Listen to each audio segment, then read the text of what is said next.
All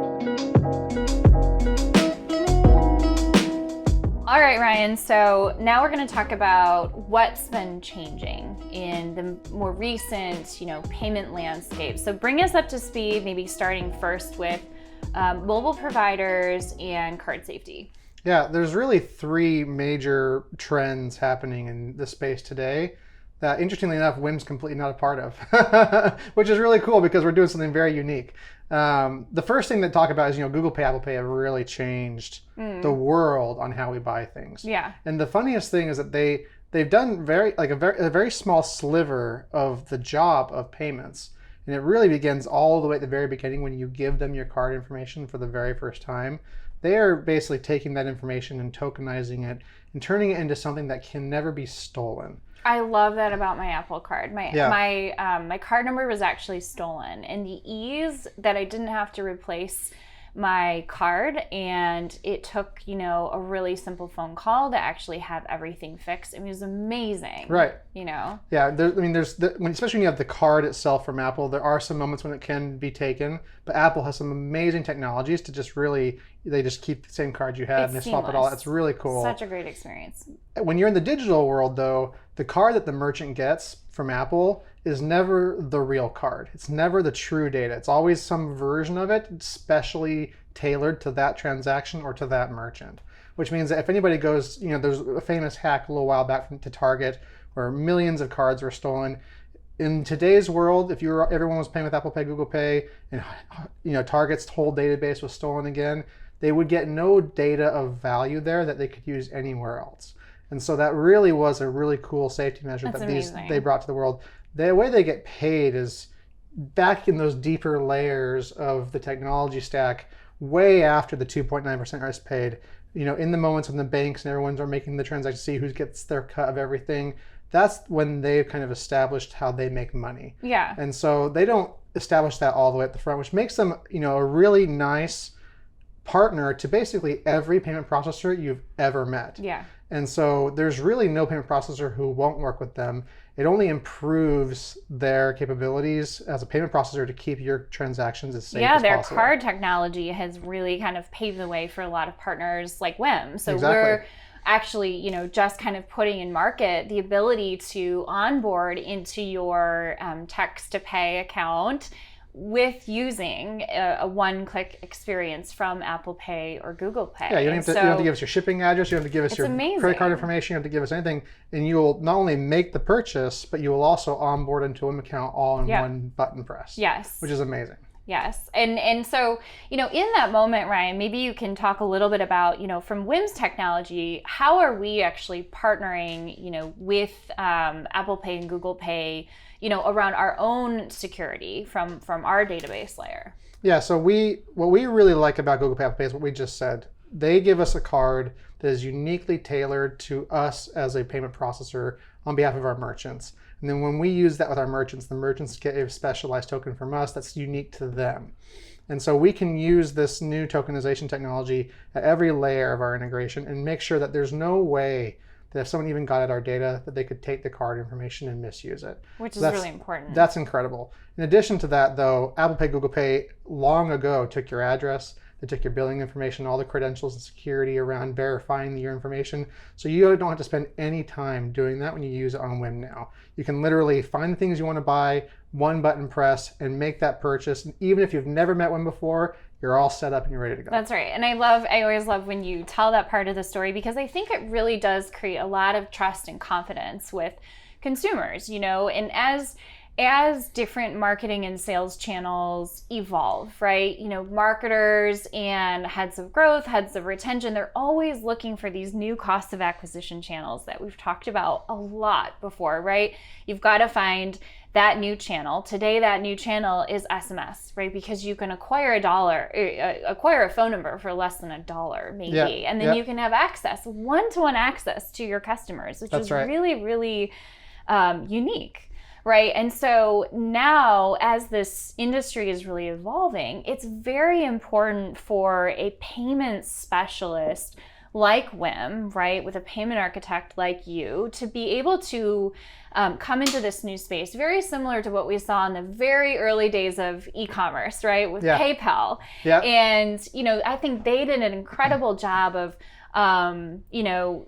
with the e-commerce landscape, they gave consumers, first of all, they gave them a unified login. You set up a relationship once with PayPal, and then you could use that across lots of different merchants over e-com, right, which was really important. But they established themselves as this brand of consumer trust and confidence that was a complete specialist within payments that could partner with everyone else in the landscape. And I've just loved looking at that example historically, to kind of model the way that we've approached messaging and conversational commerce, which we believe is the next wave of digital sales. I hate that saying this makes me sound old, because I feel like I'm that old, but I remember a world where nothing was purchased online, right? Everything was bought in store, in person, etc. And PayPal arrived on the scene just when that was becoming increasingly more important. But how is, online made it possible for some random guy in another country you've never met to sell you something, but how could you trust him? Yep. How could you trust that guy was going to take your card information, that he was going to treat it with safety and security and professionalism, that you were going to actually get the product you ordered? How could you trust some random person on the internet? PayPal made that possible. Yeah.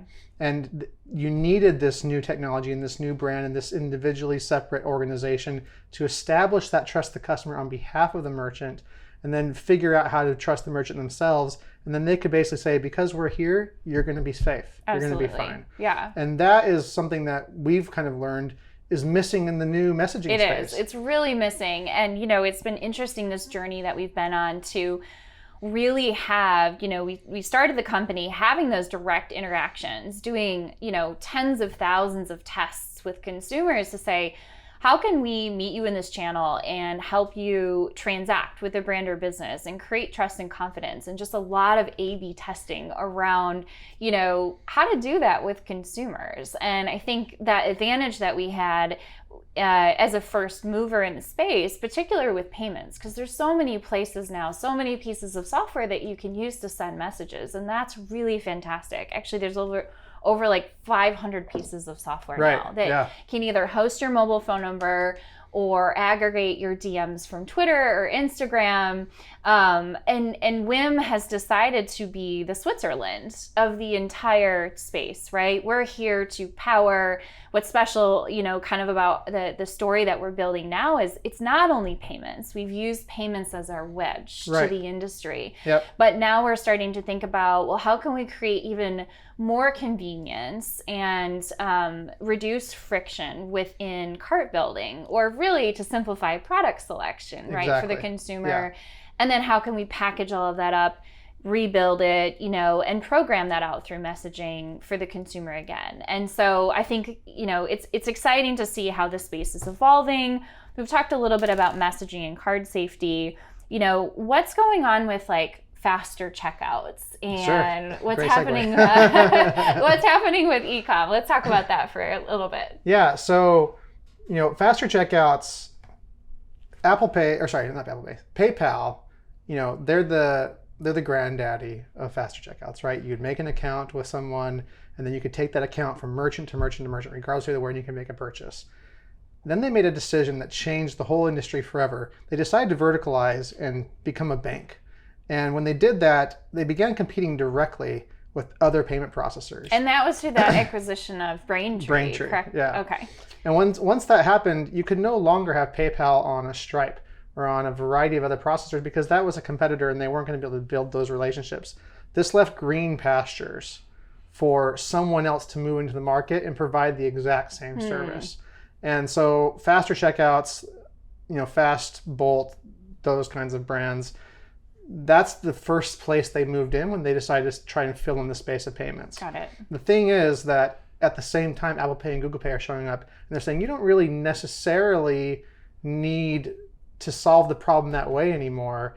And so now there's competing solutions for how to solve the problem of, can I trust the person I'm buying from, and can I pay it?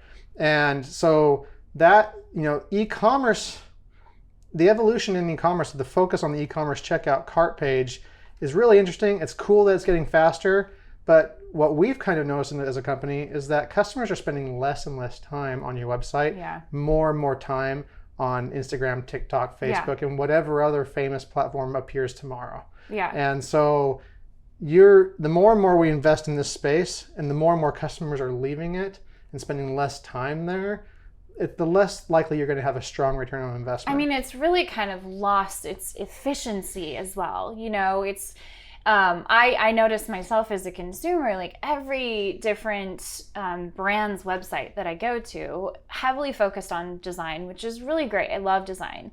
But I don't know really where the product I'm looking for has been merchandised. You know, there's a particular brand, I won't really name them, but kind of a big D2C personal care and body brand. And every time I have to think about going and buying this product again, I can't figure out if they've assorted it under body or fragrance or, you know, body care like deodorant.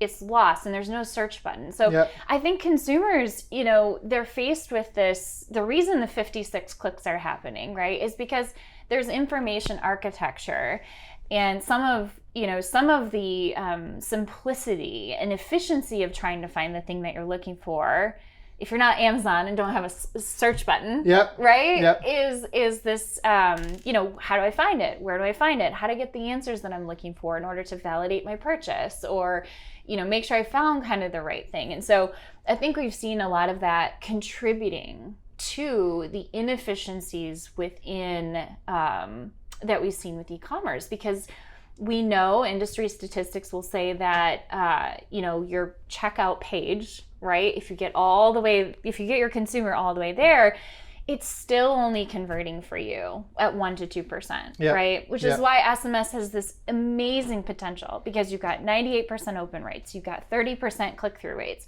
We are taking that 30% click-through rate and all that attention in that moment, and you're funneling it back to this thing that you know only performs for you at 1% to 2%. Right? And so it's just, I think that's the question kind of the thing we talk a lot about is like, there's got to be something better. How do we capture that impulse buy or that intent to buy? You know? And I think the other thing that, you know, we've really learned, at least, you know, I've really come to learn about this space. It's actually really obvious when you think about it as a consumer behavior experience.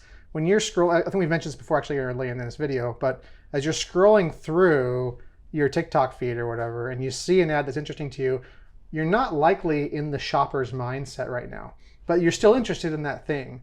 And so calling it an impulse buy is probably the wrong word, because the only buy that will work in that moment is an impulse buy. That's right. But not everybody is ready for an impulse buy. However, that person may be really interested in you and just hasn't given you the time and diligence they want to give to close that deal. Absolutely. And brands without, you know, one of my behaviors that I've learned that I've been doing is I'll see a brand on TikTok, Instagram, Facebook, wherever, and then I'll try to find them on Amazon. Because I don't want to buy D2C because I'll forget.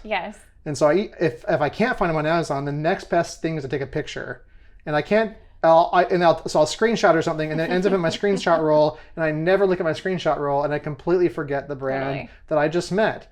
And so Whym is saying, hey, there are so many opportunities here to not only engage with that customer if they want to engage right now, but also just capture their intent and help them come back to you and give them the tools that they need to find you again, to re-engage, to continue the research they want to do, and ultimately close the deal. Without having that heavy lift of memory, which we talked a little bit about before. And that really is the beauty of the Amazon multi-merchant cart, right? Which I think is you know, it is kind of a magical experience. You know, when you break it down and analyze it like we have, is like kind of nerdy, you know, this like nerdy, like let's dig into this experience. Just kind of going back, you know, one more step to sort of what the last thing of what's been changing. I think there was another around alternative payment methods for buy now, pay later, and any other things that come top of mind for you. You know, what is the role of these APMs in the market today? I mean, they're also solving a very important problem that I think we have taken a long time to come to a solution for. So really happy that they're in the market. And that is, hey, I have this product. It costs $1,000. and selling that D2C, I've already got to get 56 impressions across the line, and the consumer's got to, because it's $1,000 purchase, the consumer has to make a much larger decision in interacting with me. And then these payment providers, at least the ones that we're thinking about at the moment, they're basically saying, hey, don't make it the $1,000 decision. Make the $250 a month for 4 months decision. Yeah. And that makes that decision far simpler for the buyer. And what the merchant gets out of that is that they don't have to set that up all by themselves, and the buyers don't have to have like 5,000 different merchants. They've got, these relationships with, where they basically have to finish paying these bills to all these people. With the singular providers centralizing that situation, then the buyers have a little more control over understanding who they still owe and how fast they need to pay them and all that kind of stuff. So these technologies are really great because it really breaks down the decision, makes it an easier decision to make. And customers want your product, so they're just struggling to make that big leap. So the big decision. It helps them make a smaller leap and still get what they want. Yeah, I love the way that you describe that, Ryan, because one thing that we spend in the process of talking to brands and businesses that are either considering using Whym or using Whym today is to think about their channels, their customers as different sort of segments as well. So you think about selling, and you think about selling through a store. You think about like a physical store. You think about selling direct to consumer through your e-com store, and you might be working with Amazon. You might decide to kind of go to these other channels to, broaden your omni-channel, right? Like mix. And so what I love about what you just said about buy now, pay later is that it's a payment solution that's geared at aiming, like it's geared toward creating value for the consumer. Yeah. In a way that didn't exist before. And so if you think about your experience as a consumer, in that discovery moment, you might buy and try a product once, right? And that's like a segment or a slice of your customers.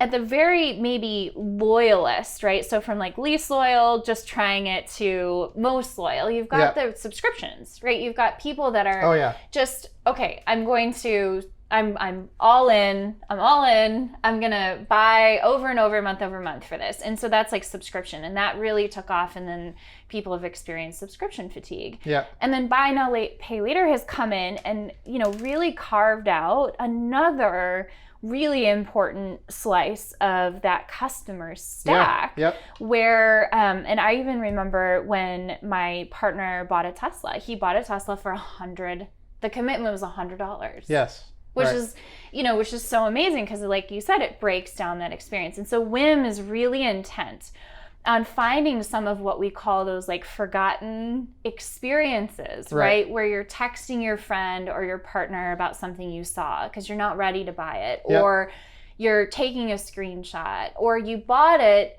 but you don't remember that you bought it. Yep. Or you have to take the effort to go back online, create a cart, buy it again, but you don't want to be locked into a subscription. And so that's really how I see alternative payment methods really boiling down, is it's creating that value in that particular slice. Yep.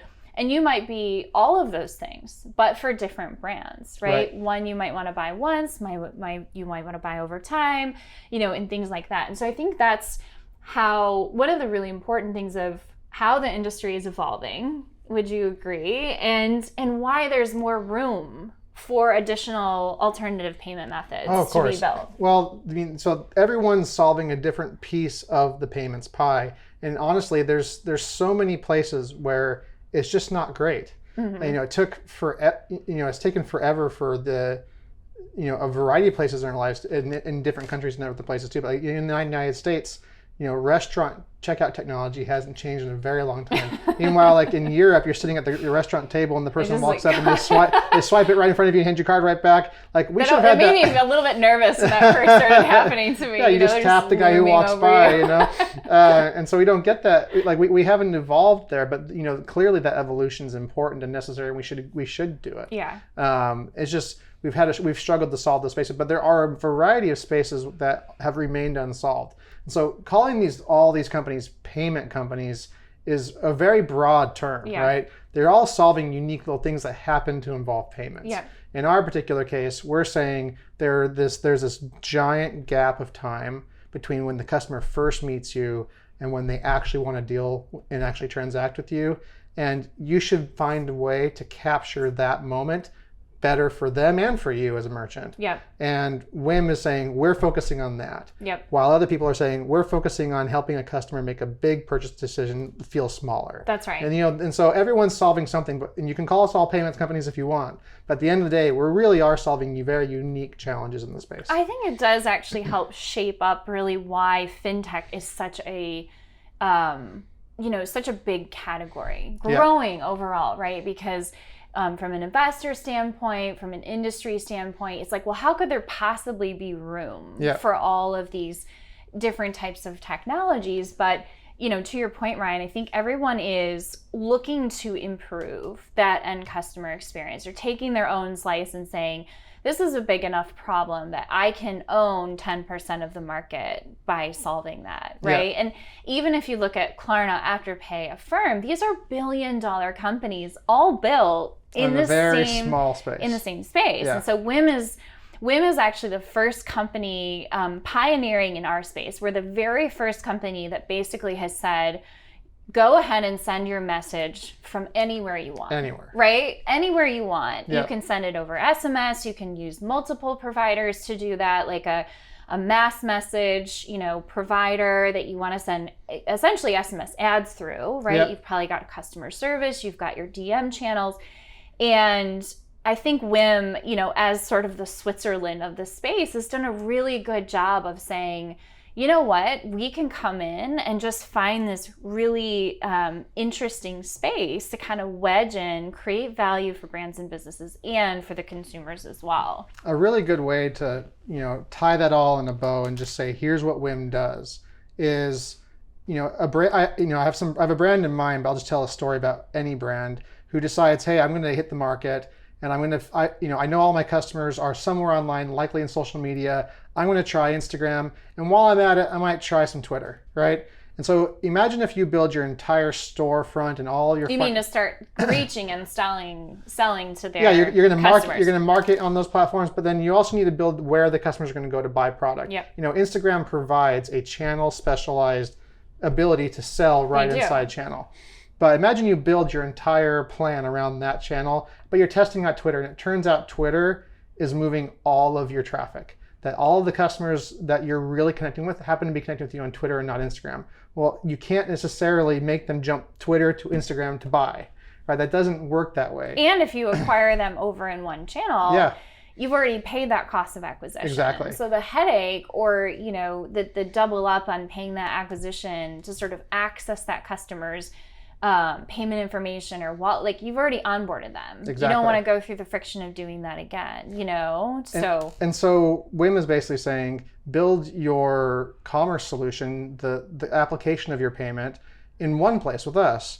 And then no matter where you meet your customer, we'll work there too. That's right. And if you meet your customer on Twitter one day and then they hit your DriftBot the next day and then they hit you on Discord the next day and then they text you the next day, that account and that solution for checkout follows not only you, but also your customer wherever they go. You're no longer having to make a choice as a brand of a business, kind of where to funnel that, traffic, which I think is really, really important. And actually, Ryan, we've met a lot of amazing companies adjacent in our space. And I think that's one of the new rules of building something to either sell or transact with payments or cart technology, is that you have to give brands and businesses the convenience of being able to use that across lots of different layers. There's so much to choose from, and you've got to be able to, like you said before, meet your customer where they're at. So great. A couple things I want to talk about are kind of the major players. We get asked this a lot. Who are the major players in your space, and how are you different? We've touched a little bit on Apple, right? Yep. And we talked about how they're a partner, and they're unlikely to really build the same type of application that Whym is building, even though they have iMessage and they have this stack to support partners like this. Is there anything else that you would offer as far as how to think about the ways in which Whym will continue to partner folks like Apple and Google in the future? Yeah, I mean, Apple and Google, we believe, will be partners forever. They've positioned themselves to be the Switzerland of card holder data, and that makes it very nice for any payment processor or application payment to be a partner with them. So I really don't think that there's a significant threat from that side. I really think that this is going to be a partnership that we're going to enjoy and want to enjoy for a very long time.